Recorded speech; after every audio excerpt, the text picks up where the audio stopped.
it's just a difficult time. So yeah, thank you for that. We'll continue to lift up her. Okay, well, we'll get started in Daniel chapter 5 today. We will see perhaps another very familiar story, one that perhaps you've heard in Vacation Bible School or something like that, and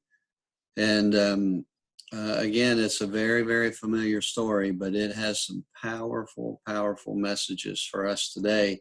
It's a long story. Daniel chapter 5 is, I think, 31 verses, 31 verses. I probably won't read them all, but we will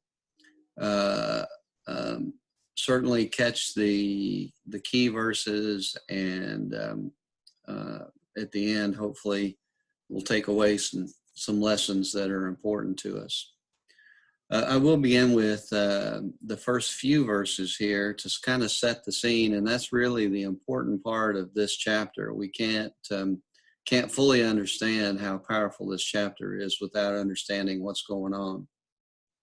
So let me read the first 4 verses of chapter 5. King Belshazzar had a great banquet for 1,000 of his nobles and drank wine with them. While Belshazzar was drinking his wine, he gave orders to bring the gold and silver goblets that Nebuchadnezzar, his father, had taken from the temple in Jerusalem, so that the king and his nobles, his wives, and his concubines might drink from them. So they brought the gold goblets that had been taken from the temple of God in Jerusalem, and the king and his nobles and his wives and his concubines drank from them. As they drank wine, they praised the gods of gold, silver, bronze, iron, wood, and stone. Okay, so let's talk about who is this King Belshazzar. We haven't seen him before.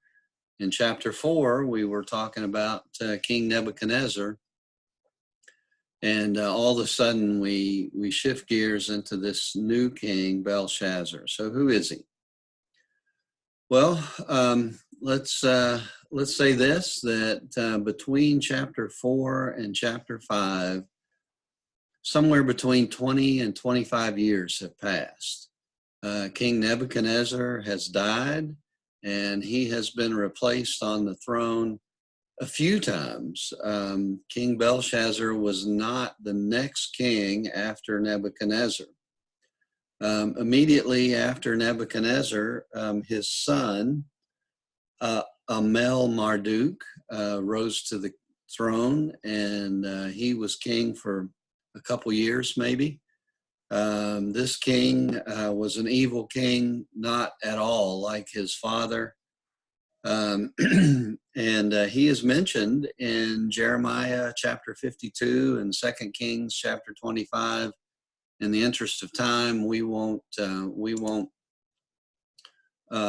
turn there, but I will say that if you go back and you look at those passages, his name is spelled a little bit differently, and that's probably just the difference in his Babylonian name versus what the Hebrews knew him as. And so don't worry about the fact that his name is slightly different. But anyway, Marduk succeeded Nebuchadnezzar. He reigned for a couple years, and then he was overthrown by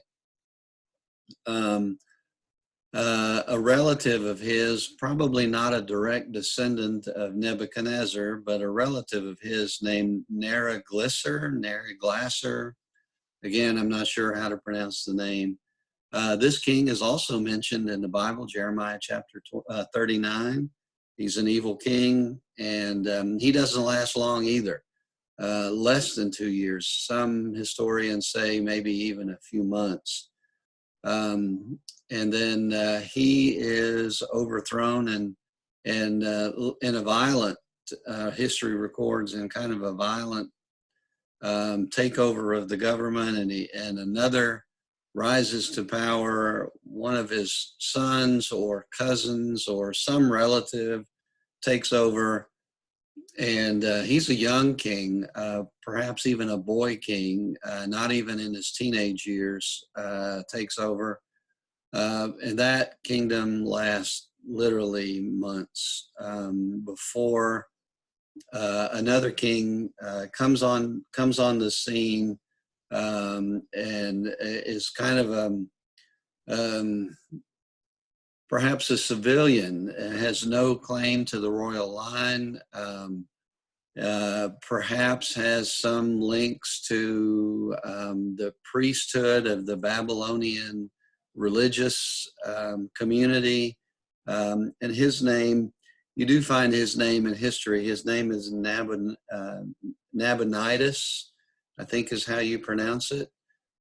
He's not really mentioned here in Daniel, but he figures prominently in this story that we're about to read. So Nabonidus rises to the throne and is on the throne essentially at the time of this story. And so you might wonder, well, where does King Belshazzar come in? It's a good question. Nabonidus, as I mentioned, had no claim to the throne, no royal claim as a descendant of Nebuchadnezzar. And so to cement his claim to the throne, perhaps in a political move, he chooses, or maybe it's an honest family relationship, but he marries into the throne or the line of Nebuchadnezzar. Again, history isn't 100% clear as to exactly which female descendant of Nebuchadnezzar this Nabonidus marries. It may have been his wife, but again, his wife was probably up in years at this time, although Nebuchadnezzar could have had many wives. But in any event, it could have been his wife, could have been his daughter, more likely was a daughter of Nebuchadnezzar. But anyway, some female descendant of Nebuchadnezzar becomes the wife of Nabonidus, and they have a son, and this son is King Belshazzar. So what's happening here is what's known as a co-regency. Nabonidus is king, but also Belshazzar is reigning in Babylon. History records that soon after becoming king, Nabonidus leaves Babylon and moves into the region of what we know today as Saudi Arabia and sets up a palace there. And so he reigns from there. And this son of his, Belshazzar, is sitting on the throne in Babylon. So he rightfully wears the title king, but he really isn't much of a king. He's more like a spoiled brat, so to speak. And we'll get into that in just a minute. But Nabonidus, while he is ruling, apparently is on the outskirts of the kingdom, defending, providing a defense against invaders, perhaps, and literally at the time of this of Daniel chapter 5, it appears that he enters into a conflict with Cyrus, the king of the Medo-Persians. And so what we see coming to fruition here is, if you remember back in chapter 2, Nebuchadnezzar's dream about the giant statue. You remember that statue, the head of the statue was gold, and it began to, as you went from top to bottom, it began to change in terms of the metallic quality of the statue, and it shifts to silver. And Daniel interpreted that dream for Nebuchadnezzar, basically saying, when your kingdom comes to an end, it will be taken over by a kind of a divided kingdom or a two-headed kingdom. And history now interprets that as this kingdom led by Cyrus. And at the end of this, we're going to hear about King Darius. These two kings were kings from from Persia, modern day India, perhaps Pakistan, that Western Asia territory, and so at the time that Belshazzar is throwing this grand party, his father is defending his territory against Cyrus, the king of Medo-Persia, and he loses that battle. And so the end of Nebuchadnezzar's kingdom is literally taking place as Belshazzar is having this party. So a couple of things about this. And I think there's a real parallel today.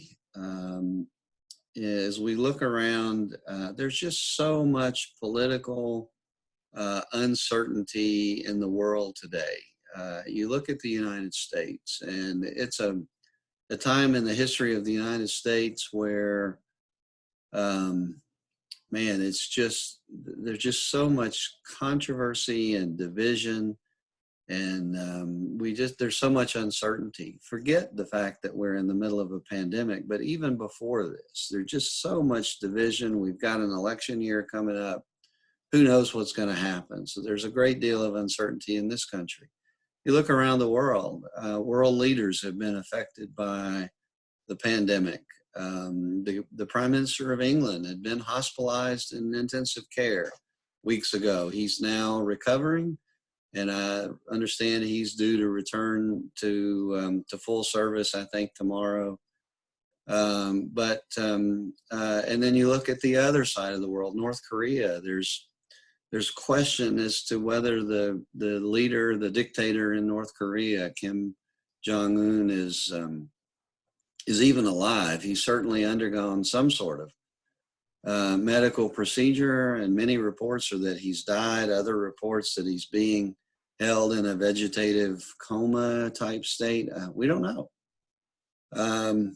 But let me assure you that in times of political uncertainty and unrest, that God is in control. And I want to turn to Psalm chapter 33 and just read some passages from Psalm 33 to give us some comfort in times of difficulty, especially political turmoil and difficulty that we find ourselves in today. So I'm going to begin reading in verse 4 and then skip down to verse 12. So verse 4, Psalm 33, verse 4 says this: for the word of the Lord is right and true. He is faithful in all he does. And so what does he do? Let's skip down to verse 12.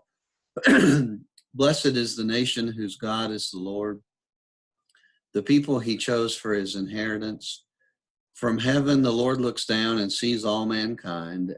From his dwelling place, he watches all who live on earth. He who forms the hearts of all, who considers everything they do. No king is saved by the size of his army. No warrior escapes by his great strength.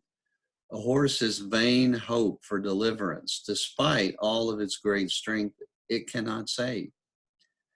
But the eyes of the Lord are on those who fear him, on those whose hope is in his unfailing love, to deliver them from death and keep them alive in famine. We wait and hope for the Lord. He is our help and our shield. In him our hearts rejoice, for we trust in his holy name. May your unfailing love rest upon us, O Lord, even as we put our hope in you. And guys, honestly, I hope you're bookmarking that passage in your Bible right now, because that passage speaks to where we are politically right now as we struggle to find hope in difficult times.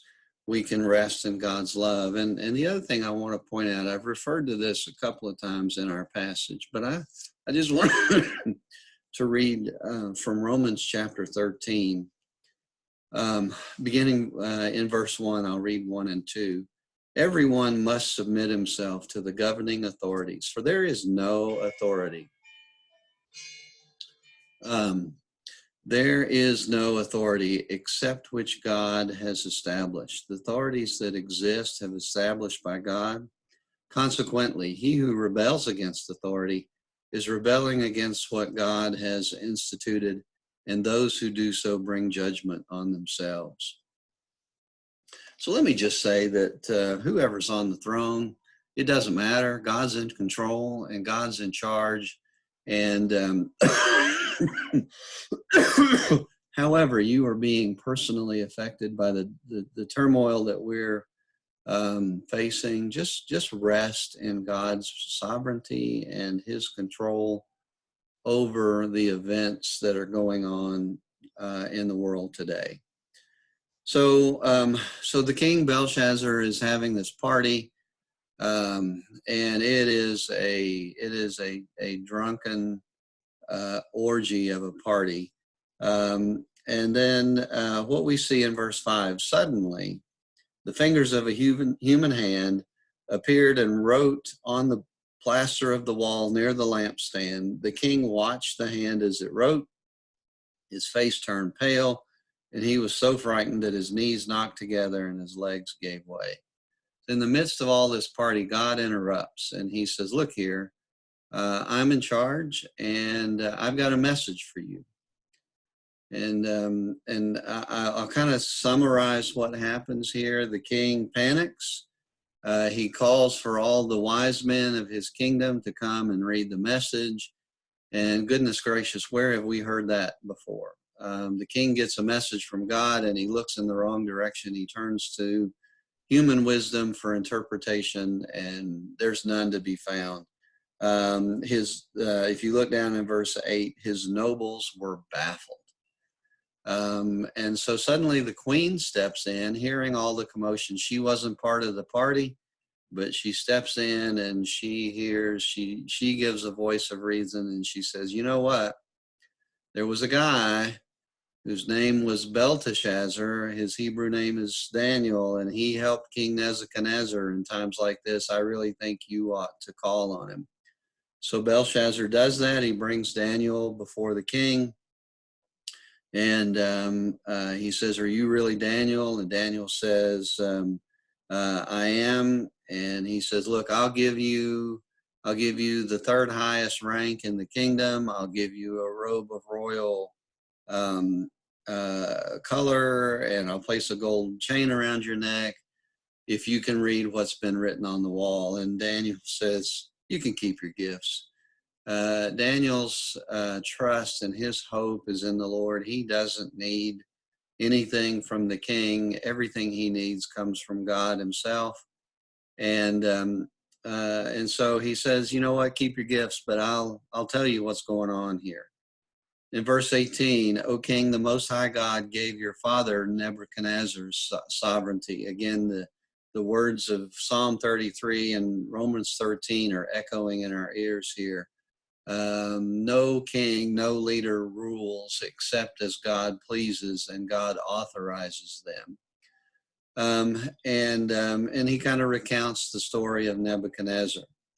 And then in verse 22, he says, but you, his son, which may not mean the Aramaic term there may also mean grandson, but he is a male heir. We can be sure of that. And he says, but you, his son, Belshazzar, have not humbled yourself, though you knew all this. Instead, you have set up yourself against the Lord of heaven. You had the goblets from his temple brought to you, and these are the holy instruments that were present in the temple in Jerusalem. And he basically, by bringing them into his party, he's shaking his fist at the God of heaven and desecrating the holy objects of the temple. And God just is not going to stand for that. And so, therefore, he says,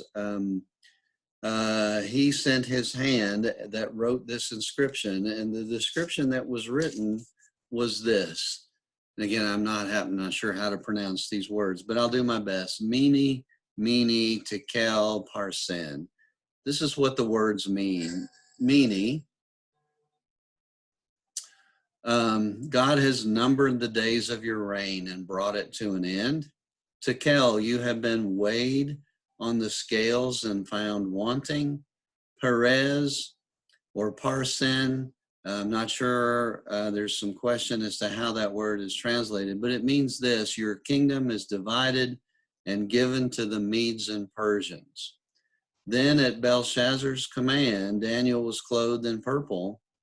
Even though Daniel said, I don't want your prizes, but gave them to him anyway, even though Daniel said, basically, King, this is your last day. But the king honored his word and rewarded Daniel for the interpretation. And notice in verse 30, that very night, Belshazzar, king of the Babylonians, was slain, and Darius the Mede took over the kingdom at the age of 62. Okay, so there's a really interesting story about how Babylon was overthrown, and it kind of will help us understand some of the lessons I want us to talk about here. By the time that Belshazzar was king, by the building projects of Nebuchadnezzar and the others that followed, Babylon was considered an impenetrable city. The walls were 87 feet thick. They were 87 feet thick. Just think about that. Sometime today, go out and step off 87 feet and see how big, how thick that really is. And they were 350 feet tall, 35-story building. There's no building in Logan County as tall as these walls. In fact, the closest thing we have to that height is the radio tower that's used by WRUS across from Walmart. That tower is 400 feet tall. So just when you go by there, you look at that. I want you to look at that and think about these walls. And in Babylonian times, that is definitely an impenetrable city. And Belshazzar is having this party thinking that he has nothing to fear.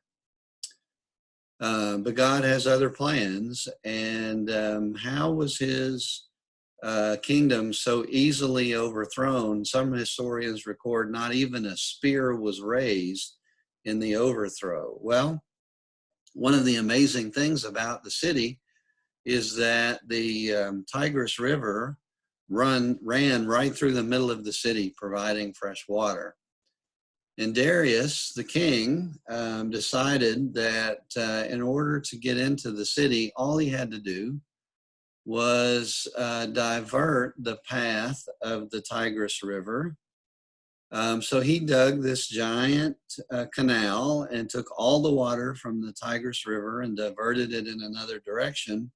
When the river dried up, he simply walked in under the walls on the dry riverbed, showed up as a surprise and said, here I am.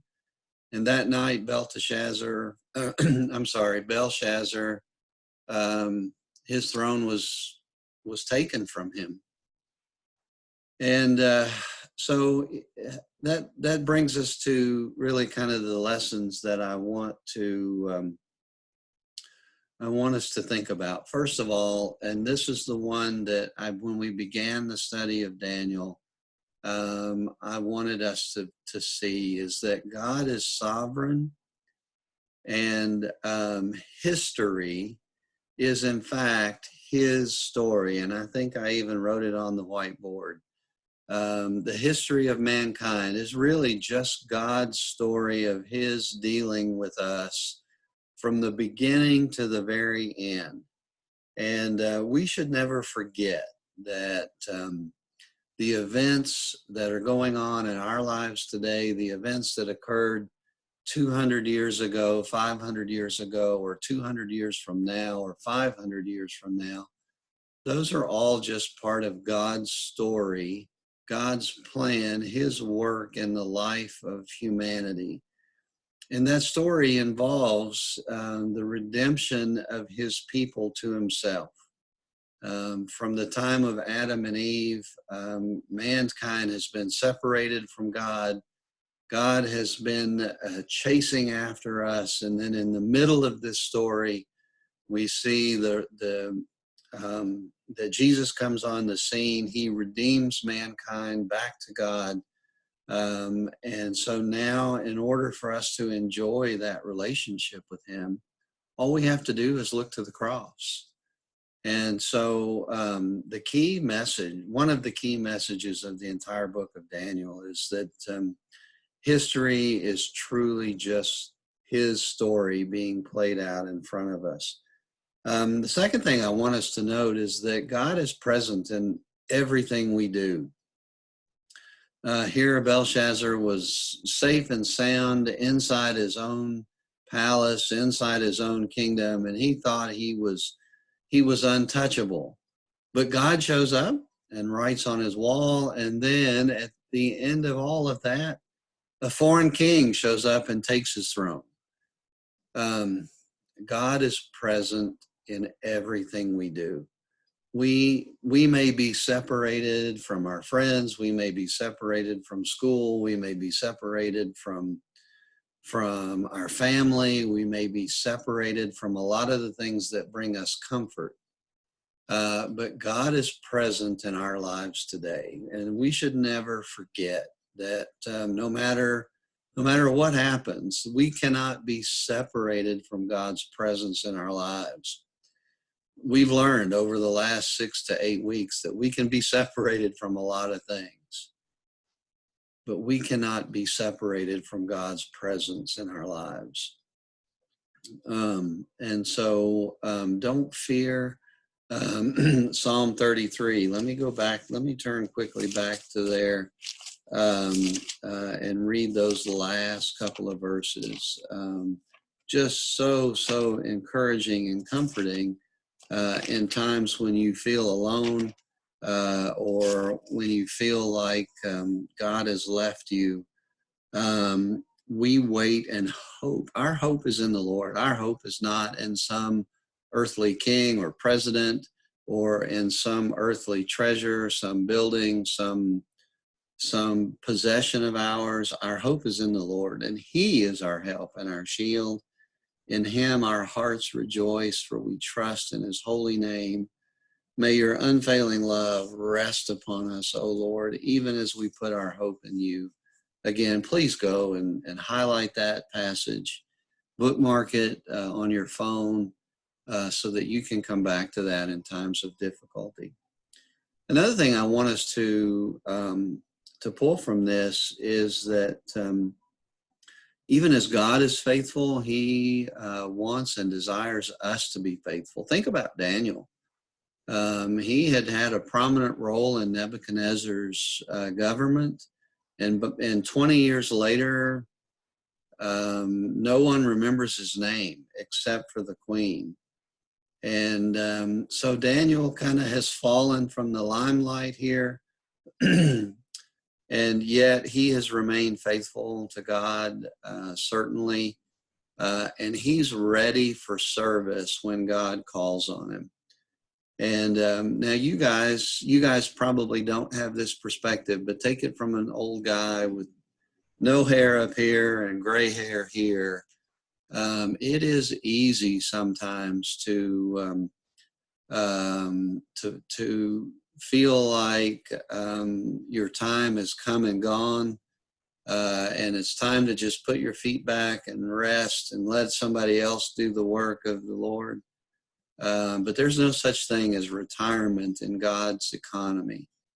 And we need to be faithful to the end. And this was an encouragement to me as well, to continue to be faithful to the end, just like Daniel, that whenever God calls on him, he's right there.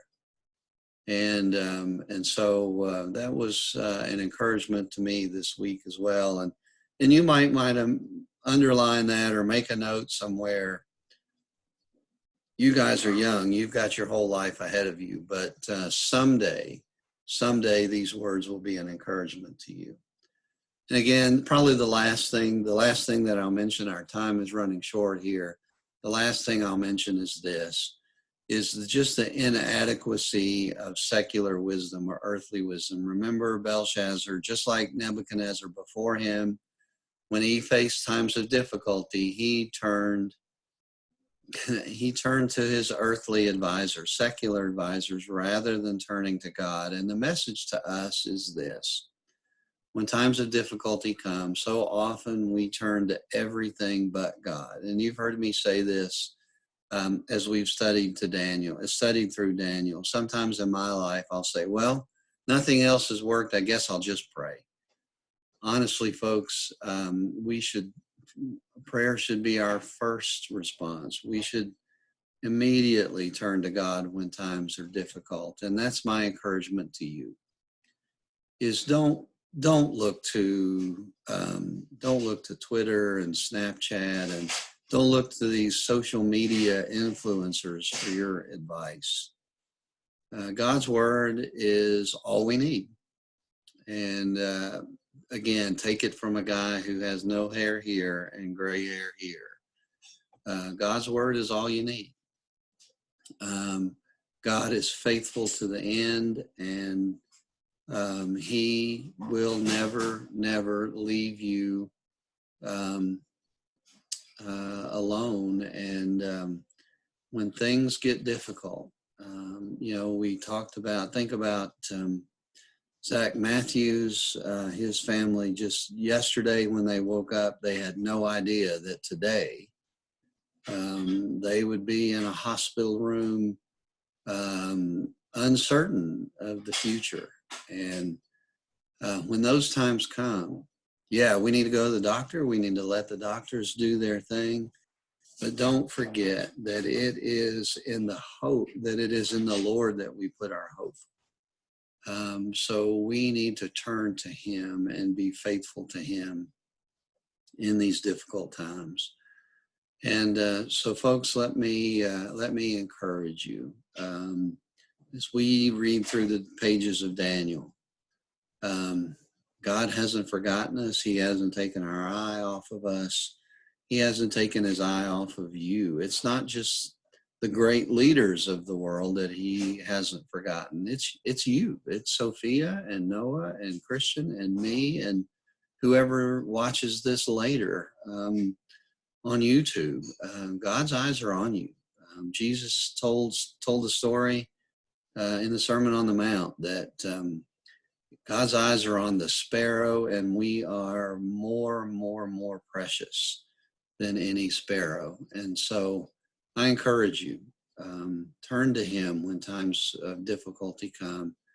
And I pray that this has been an encouragement to you. And if you struggle, reach out to someone. Reach out to me or to Brother Philip or Pastor Jared, your parents, somebody. Reach out in times of difficulty. And so I look forward to seeing you and hearing from you again next week, if not sooner. God bless you, and y'all take care. And tune in on Facebook Live to our services that'll be beginning here shortly. We'll see you soon. Bye-bye.